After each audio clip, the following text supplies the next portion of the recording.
মৰমৰ ছাত্ৰ ছাত্ৰীসকল, আজি আমি অসম জাতীয় বিদ্যালয়ৰ ক্লাছ 2ৰ ইংৰাজী পাঠ্যপুথিত থকা ৰাইম হৈছে টু। মানে এই পাঠটো এই লেচনটো আজি আমি আলোচনা কৰিম।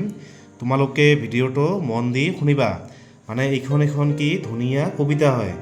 কবিতাখনৰ নাম হৈছে কি I M a little teapot, মানে মই এটা সৰু মানে চাহৰ পাত্ৰ। তোমালোকে প্ৰথমে ভিডিঅ'খন চাই লোৱা, তাৰপিছত মই এইখন অসমীয়াত ধুনীয়াকৈ বুজাই দিম।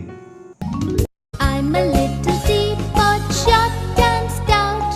This is my handle and this is my spout. When the water's boiling, hear me shout. Just lift me up and pour me out.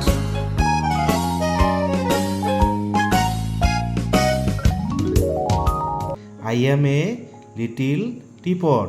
Teapot মানে হৈছে কি মানে চাহৰ পাত্ৰ। এইটো হৈছে কি teapot. I M a little teapot মানে মই এটা সৰু মানে চাহৰ পাত্ৰ। শ্বৰ্ট এণ্ড ষ্টাউট, ষ্টাউট মানে হৈছে কি মানে শকত, আৰু শ্বৰ্ট মানে হৈছে কি মানে চুটি, মানে মই শকত আৰু চুটি। হেয়াৰ ইজ মাই হেণ্ডেল, মানে ইয়াত মোৰ এইটো handle. Here is my spout, মানে ইয়াত মোৰ এইটো কি স্পাউট।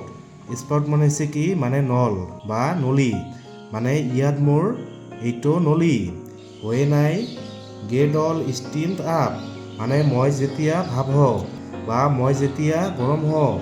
আই জাষ্ট চাউট, তেতিয়া মই কি মানে চিঞৰি উঠোঁ। Tip me over and pour me out. Tip me over মানে মোক খুলি দিয়া হয়, আৰু প'ৰ মি আউট আৰু মোক মানে বাহিৰ কৰি দিয়া হয়। I am a little teapot. I am a little teapot, short and stout. Here is my handle and here is my spout. When I get a steam up, hear me shout. Tip me over and pour me out.